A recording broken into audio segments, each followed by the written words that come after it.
Now this is the purpose, as I told you, of the founding of this ummah. Why this ummah was founded? I told you it has been discussed in Surah Al-Baqarah. When you know there was the change in the direction of Qibla. وَكَذَلِكَ جَعَلْنَاكُمْ أُمَّةً وَسَطًا لِتَكُونُوا شُهَدَاءَ عَلَى النَّاسِ وَيَكُونَ الرَّسُولُ عَلَيْكُمْ شَهِيدًا. You have been made an ummah, an intermediary ummah. An ummah between Muhammad and the humanity at large. Now you are the third link. The first link of the last messenger of Allah was Jibreel. He brought the message to Muhammad sallallahu alaihi wasallam. The second link was Muhammad himself sallallahu alaihi wasallam. He conveyed the message to the ummah.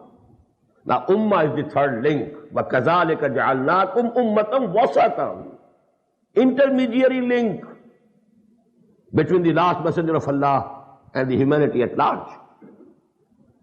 لِتَكُونُوا شُهَدَاءَ عَلَى النَّاسِ وَيَكُونَ الرَّسُولُ عَلَيْكُمْ شَهِيدًا.